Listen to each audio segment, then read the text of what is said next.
How's it going, guys? Thought I'd just do a quick live video tonight. We'll give it a couple of minutes here and see if anybody happens to jump on.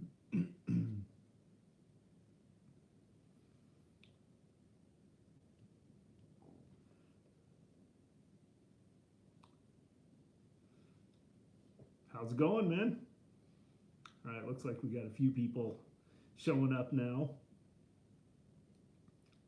How's it going, Tim? Thanks for joining in. Good to see you guys.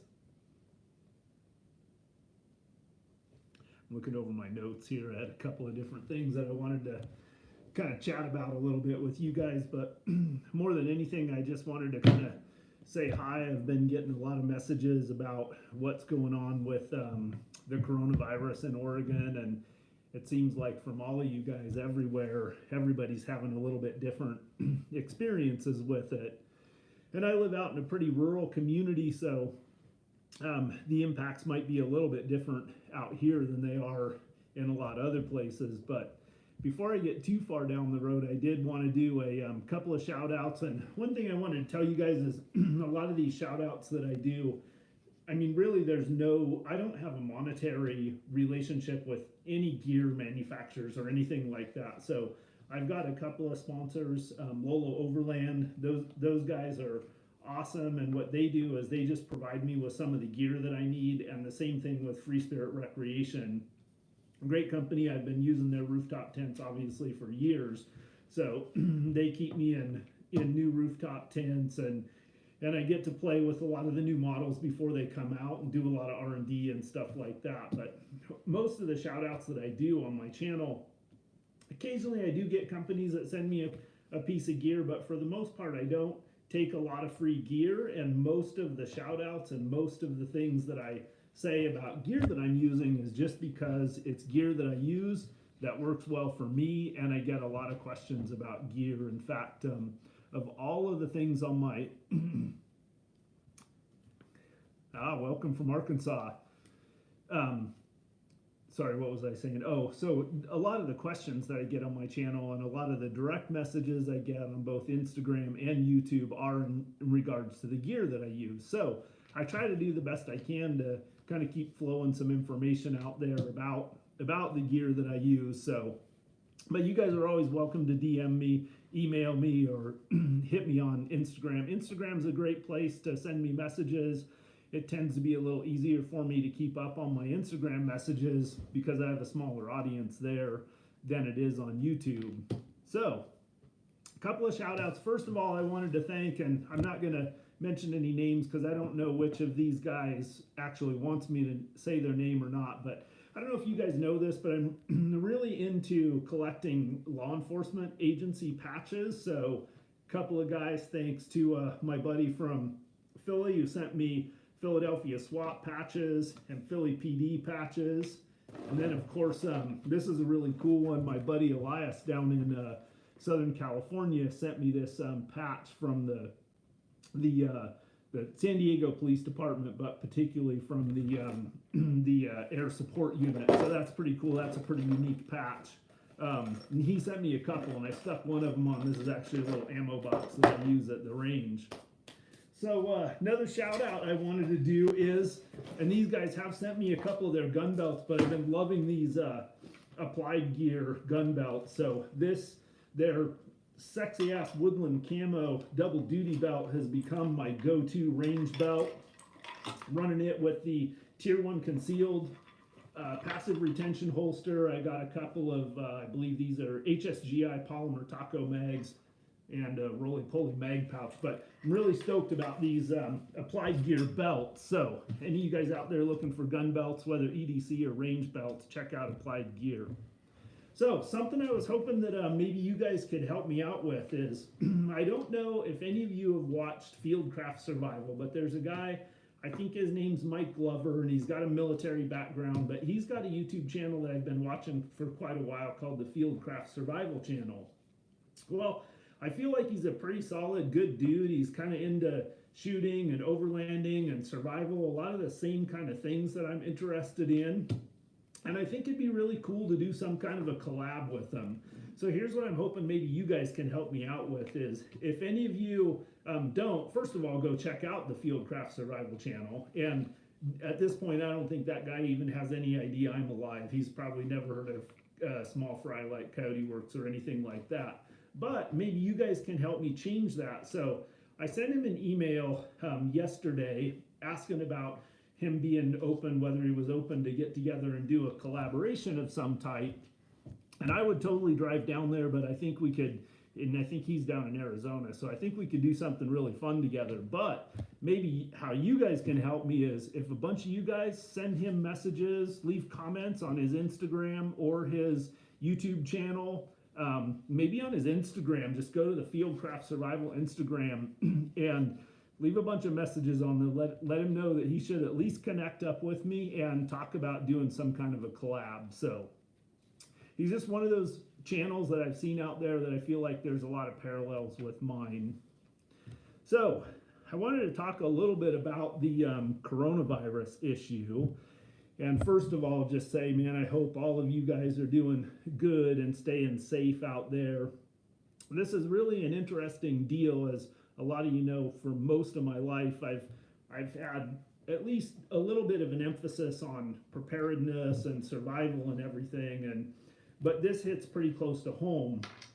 So I've been kind of watching the numbers, and as you guys all know, they're pretty much skyrocketing on this coronavirus. Now, one of the things that's really interesting to me is I see this as kind of a crisis on three fronts, and it's really interesting to me to note that the virus itself is, at this point, what we think we know about it is that it's relatively mild to moderate, they call it, for people that contract it that are fairly healthy, that are younger and are relatively healthy.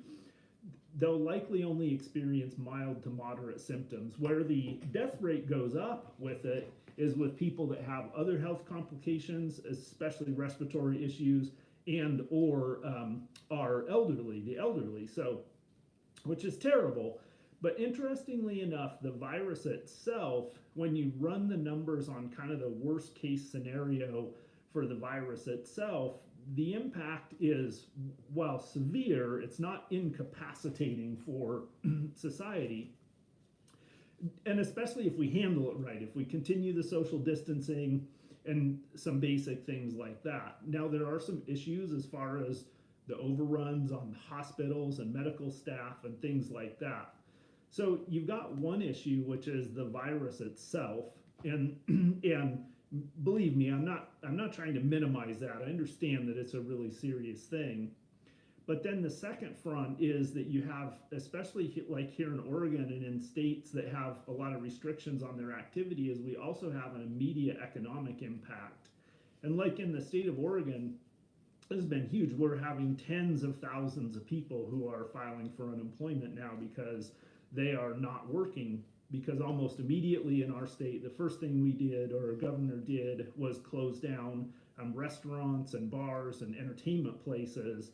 And then a few days later went on to do another executive order that restricted really any kind of business where people gather together. So all those kind of businesses have largely been closed down. I don't know, somebody just left a comment why they can't super chat. I'm not sure. I might not have that turned on. I'm not super good at this, so I'll have to go check that out. So anyway, the economic impact is kind of the second front that this is really hitting, at least my state, hard on, and I think many others too. And the sad thing is we were probably due for a little bit of a correction in the economy anyway, but this, at least every day that it lasts, that it goes on, that these businesses are not able to operate like they normally do, is increasing the chances that many of them won't open back up and many of those jobs won't be created. So that has the potential to be pretty devastating for the state and the country right there. And then kind of the third front is people's reaction to it and all the hype created by people's reactions to it. And it's really unfortunate to see, like, what I've been experiencing is like all of my major supplies, like I'm good on. I don't need toilet paper or bottled water or anything like that. I keep a fairly good baseline of those kind of supplies around all the time. So, but I've really noticed that like my routine is usually every Sunday I go grocery shopping. Excuse me, I get some basics for the week. I get some bread, I get some yogurt, I get some milk, some coffee, some things like that. And it's been amazing to me to see how empty the shelves have been and how much even of that basic stuff has been gone sometimes when I went to the store. So I've had to kind of adjust, my routine based on this run on the stores. And like another thing is the shooting and practicing shooting is and again, I've got a decent supply of ammo, but the 9mm ammo has been completely non-existent in the community that I live in, going on about 4 weeks now. So what that means for me is I have to choose, like, I don't necessarily want to shoot all the ammo I have and then not be able to get more. So that's really cut into my shooting practice. So it's just interesting seeing some of the different ways this is kind of affecting society. This is kind of a funny story. A couple of weeks ago, right after the restrictions came into play, I met Tim from Free Spirit Recreation. We needed to swap some gear out and try some different awnings on some tents. So we met up in Redmond, which is kind of halfway in between the town where he lives and the town where I live. So we met up there and we traded the gear, and we were going to go hang out. And then it's like, but what the hell are we going to do? Like, we can't, there's no place we can go get coffee. There's no place we can go grab a beer. There's no place we can go grab something to eat. So we basically just stood around the parking lot visiting outside of our trucks. So it's been really interesting, but a couple of the things that I wanted to say is, number one, hopefully most of you guys are decently well prepared enough that you're not getting hit with any of the shortages in supplies or anything like that. And I hope that if any of you are, that I think we're going to come through this okay. I think we're going to bounce back from this one okay. But maybe it's just enough of an eye-opener to kind of remind all of us how important it is to have some basic supplies around our house and things like that. So that's one of the things I wanted to say is, let's not let a good crisis go to waste. Let's make sure that we learn some good lessons out of this. It'll be interesting to see how this, even when we recover from it, it'll be interesting to see if and how it permanently changes how we do things in life. So the first thing is let's make sure after we come out of this crisis, anything we're paying attention to what we had, what we were prepared for, what we weren't prepared for, what kinds of supplies we wished we would have had more of, things like that. So let's make sure we learn the lessons we need to learn from it, number one. And number two, the next, I think, most important thing is that while this is going on, that we do our part not to spread it around. And what that means is all of us sacrificing to a degree some of our normal behaviors and stuff. That means making sure that we're keeping our distance between other people when we're in the stores and things like that. And that means us recognizing and understanding that it is possible for us to be walking around potentially carrying the coronavirus or COVID-19 and not experiencing any symptoms. So enough doom and gloom. It'll be on the other side of the coin. Just standing back as an observer, it's really interesting just seeing this whole process unfold and everything. So I also wanted to talk to you guys a little bit about some things that are coming up on the channel. Of course, all of it's in a little bit of a tailspin with this. Things have been changing, like Northwest Overland event got not canceled, but it got moved. So normally it happens late in June, and now it got moved until I think September, late in September. So right now there's no major events. I think a lot of state campgrounds and parks and things like that are closed. So there's definitely some challenges right now, but I do have a couple of pretty cool things coming up on my channel that I'm really excited about. I have continued to really devote some time to my shooting. I've got some training scheduled coming up. I'll be training again with Travis from True North Elite. Super good dude. I've trained with him twice, and I've got another training somewhat scheduled with him. It's just a matter of between other work that he does, getting that training scheduled. So that's been awesome. If you guys check out True North Elite on Instagram, Travis is a great guy, hunter, ex-military, but just great, really solid shooter.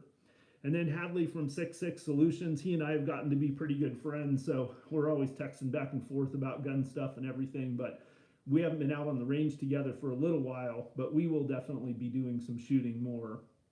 Another thing I'm really excited about, and this is supposed to happen in just a couple of weeks, on April 27th, I'm headed down to Southern California, provided there's no major restrictions on travel or lodging or anything like that.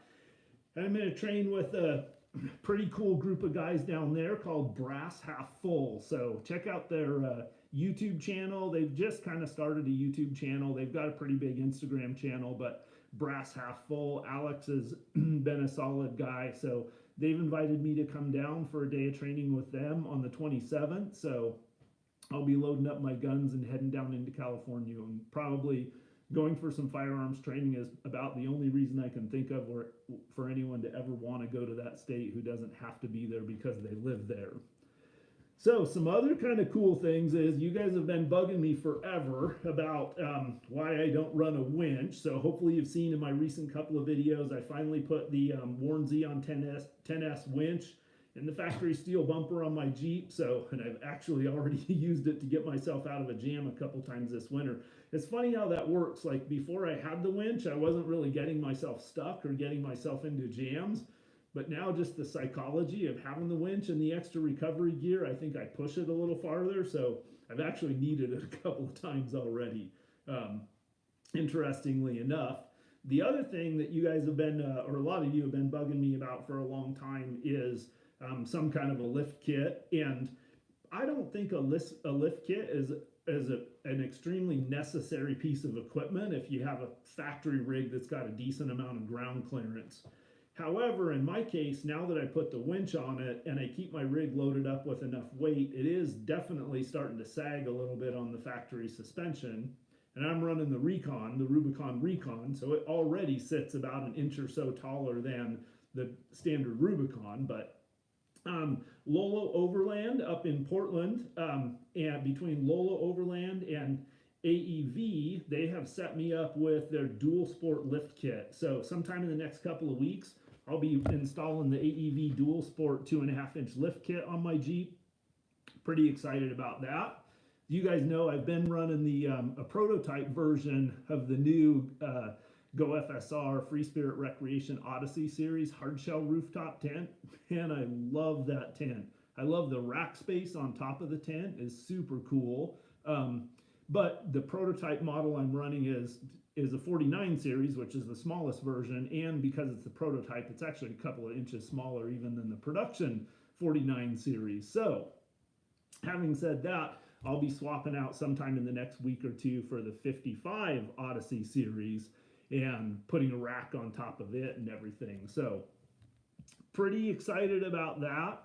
I am also about due for a new set of tires on the Jeep, and I've been kind of looking around and trying to decide which ones to go with. So if you guys have any good suggestions, so I've run the Duratrax, the BFGs, the Mud Trains, the older BFGs. I guess they've got some newer ones out. Now I'm running the Nitto Trail Grapplers.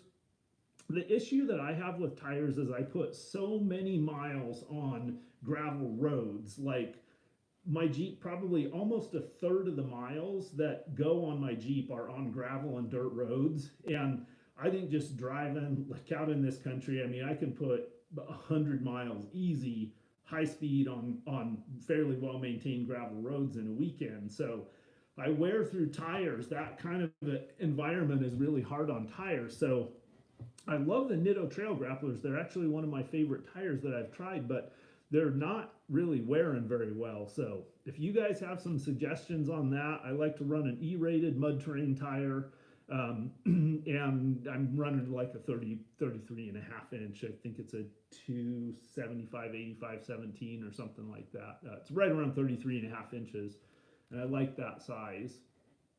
So so this time when I swap out tires, I might also change out wheels. And I'm thinking of that because really for the offset for the back spacing on the factory wheels. So as I've gone up in tire size, I get a little bit of rub at extreme rotation, and maybe that'll fix that when I put the lift in it. I'm not sure, but plus I'm just kind of feeling like maybe it'd be cool to put some cooler rims on it. Let's see, what else do we have here? Yeah, definitely have. I don't know if you guys watched part one, but I am working on editing the best all-terrain tire. Oh, the Pirelli Scorpion. Interesting. I don't hear much about that. Beadlocks. Yeah, that makes sense. Oh, bring up the volume. I don't know if I can bring up the volume, man. Sorry about that. You might have to do that on your end. I don't know if that's helping at all. All right, so somebody just asked about how to get into overlanding. I saw a question about how to get into overlanding, and this is something that I feel really passionate about. Is you don't need a lot to get into overlanding. You know, I'm super stoked. In the last couple of years, I've been able to get into, you know, a Rubicon, a JK Rubicon Jeep, and have been able to equip it decently well. But for the most part, you know, I don't heavily modify my rigs at all.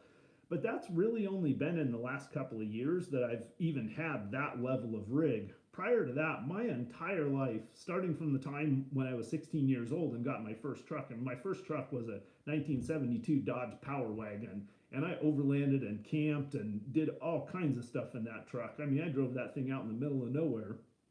And so that was a 3/4 ton 1972 Dodge Power Wagon. After that, my next rig was a Nissan. I wanted something with better gas mileage, so I got a Nissan hardbody 4-wheel drive pickup. I don't know if any of you even remember what those were. That was a long time ago, but they were pretty cool.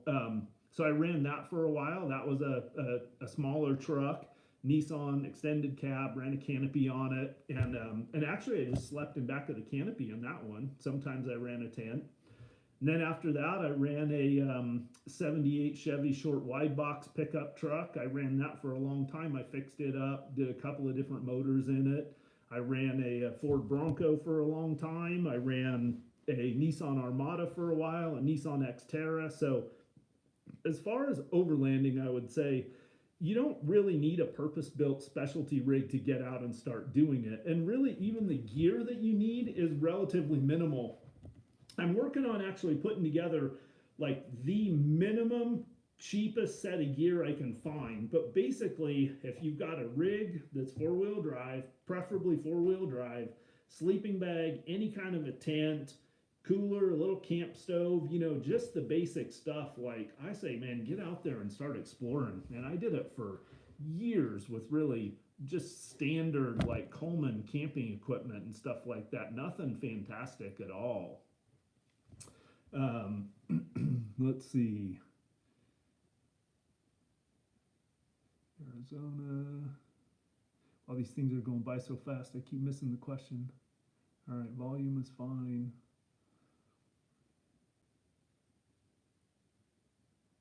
Oh, somebody just asked a question. Have I stocked my Jeep with more supplies? So I'm working on part 2. I don't know if all of you have seen the coronavirus bug out, mock bug out trip video that I just put up part 1 of.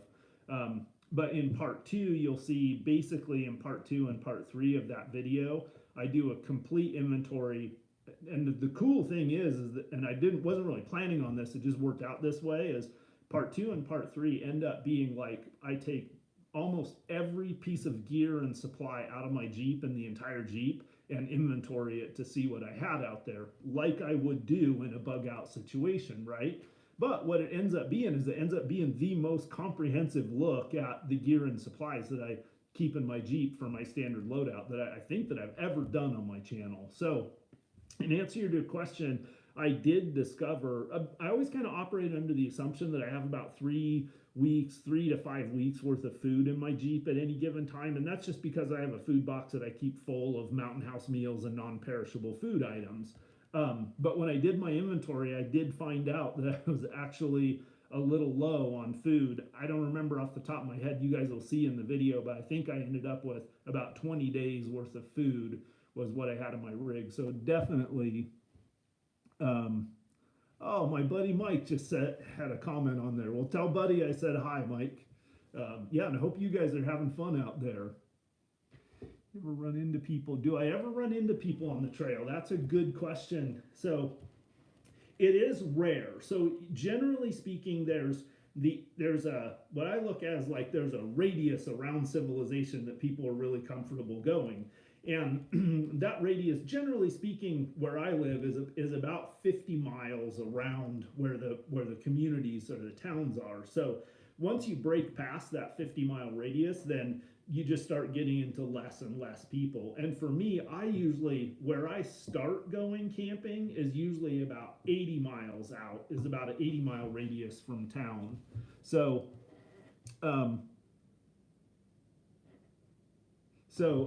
anyway, the answer to your question is for the most part, no. Like usually I can be out in the areas that I go, I can be out there for 3, 4, 5 days. Certainly overnights without ever running into anyone, without ever seeing a vehicle, without ever seeing any lights. One thing that a lot of people don't realize is that the southeastern part of the state of Oregon is some of the lowest population density area left in the entire United States. So if you put your finger in the middle on the map of Oregon, put your finger in the middle of the state, and then draw a line due east from there and due south from there, that lower southeast third of the state has very few people in it. Very few people live in that entire chunk of country down there. So there's a lot of area, hundreds and hundreds and hundreds of miles to explore that for the most part you'll never run into anyone out there. Now, the flip side of that is there's also gas stations are few and far between out there. There's going to be no spare parts, no place to get your rig repaired. There's going to be huge swaths of the area with no cell phone reception or anything like that. So there are some additional risks that go along with it too. Let's see.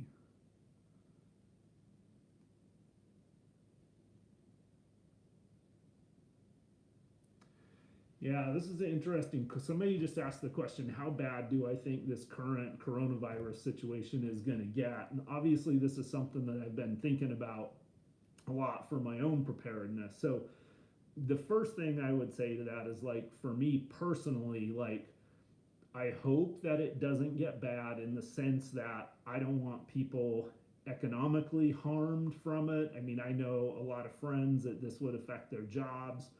I don't want to see any more people die. I think I have a lot of respect for elderly people. I learned a lot of history from them, and it's really sad to me when we lose more of our elderly people. So the first thing I would say is that I hope that it doesn't get really bad. As far as my prediction on if it's going to, here's what I think is going to happen is I think the virus itself, we're going to get through that okay. In our major population centers, we're going to have likely some serious issues with providing medical care to all of the people that need it. We're going to have some shortages in medical supplies. I think we're going to continue to see the numbers climb for a little while. And the severe part of the crisis is going to go on, and it could go on a lot longer, but I think it's going to go on for at least another 4 to 5 weeks. I think we're going to be under all the restrictions we're under now for at least another 4 to 5 weeks. But I think at the end of the day, we'll bounce back. The virus will run its course. I've heard numbers that say as much as 40% of the population will end up getting it. The good news is most of the population that's under 60 and relatively healthy won't be severely impacted by it, and they'll get better and we'll move on. My biggest concern is the financial impact, the economic impact, and what that looks like. I still remember vividly the kind of the financial meltdown from like 2007, 2008. So I sincerely hope this doesn't trigger that kind of a recession again, because that hurt a lot of people that I knew. It was a struggle for me, and it hurt a lot of people that I knew. So what else do we got in here?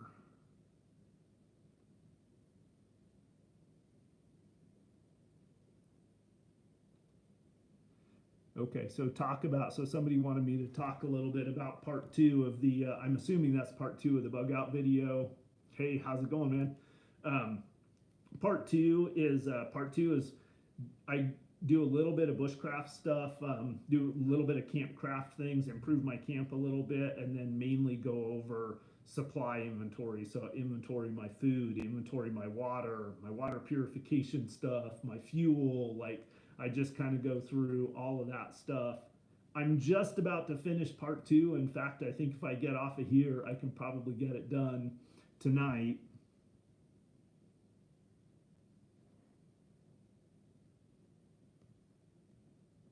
Yeah.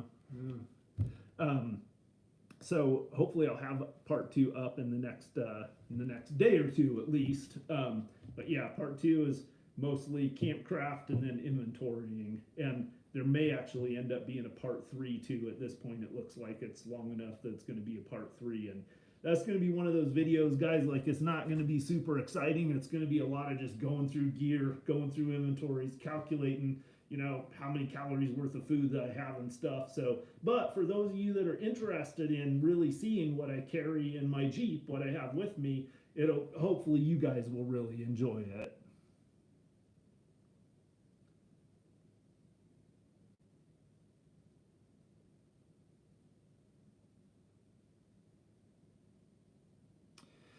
Somebody just asked, do I have a designated site that I would go to? And I'm assuming they mean kind of from a bugging out perspective. And I actually have a couple. I have about 4 kind of primary ones, and they're different directions and different elevations. And the reason why I have 4 is because if I was bugging out, depending on what time of the year it was, might dictate where would be the best one to go to. You know, one of them's up in the mountains, a couple of them are kind of more down in the desert, one sort of in the middle in the Juniper Highlands kind of area. Oh, am I planning a group trip this fall? Most definitely will do another group trip this fall, man. That has just been a great experience. I've really enjoyed that. Oh, somebody says, oh, don't show guns on live stream or they'll take it down? What's wrong with guns? That seems odd. Let me just look at my notes here real quick, guys, and make sure I got through all the points. Oh, I will have, I know I've been slacking a little bit on some of the shooting videos. It's just been tough. The wintertime's a hard time to film anyway, and then the areas where I shoot, if it's not snowing or raining or the wind's blowing. So I've got some footage, but just have never been able to put together enough footage in the last couple of months to do a decent video, but I will be doing some more of that stuff. Yeah, so man, as always too, I just want to say how much I appreciate the audience. I love seeing all you guys' comments. Even some of the crazy ones are pretty cool. I like it, especially like when I do the bug out video, like 90% of the comments are pretty dialed and pretty good, but about 10% of them are like really out of left field, and I like that because that's entertaining. That really kind of spices things up. Another thing I think is really cool is when I see somebody get too crazy on their comments. Like a lot of times I like it when I see like other people will jump in and kind of straighten them out too, or answer the questions, and that's really cool. The whole comment thing on YouTube, like I feel really bad about. I can't even tell you guys how much I appreciate, number one, the fact that you guys watch my channel and follow my channel and everything. Not in a million years, 5 years ago or whatever, when I started a YouTube channel, did I ever think that this many people would be interested in watching me bounce around out in the hills out there. So it's super cool. I really appreciate all the support and everything from you guys. And so I feel terrible when I can't get back to all of the comments and everything. But so I really appreciate it when some of the other people jump in and answer some of the questions and stuff like that. That makes me feel at least a little bit better about it all. So, man, you guys are awesome. And, you know, the crazy thing is, like, I don't know, now through the group overland trips and, like, going through just meeting up with people, you know, now many times a year I meet up with other people that I just met from my channel. You know, they'll send me a message and want to meet up and go on a trip. So I do that probably a dozen times a year, plus the group overland trip. every single person that I've ever met as a result of my YouTube channel has just been an awesome person. They have either been just a cool person and we had a good time together, and maybe they're busy and I'm busy and we don't hang out a bunch, or they've actually become a good friend. Let's see what my camera situation here is.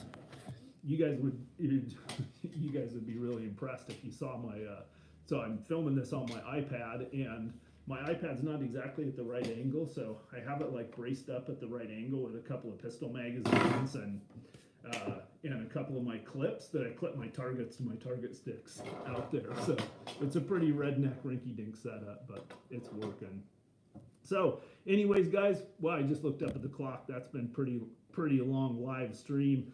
So whatever questions I didn't get to, man, leave them down below in the comments, and I'll try to go through all the questions and get back with it. Man, I sincerely hope you guys all stay safe and healthy out there through this thing. I will be kind of watching the situation and probably doing some more content, maybe a few more live videos here and there as this whole coronavirus thing goes on. But until then, guys, stay safe, watch your six. I look forward to seeing you in the comments down below, and man, I really look forward to having you guys along with me on my next adventure. Cheers, guys.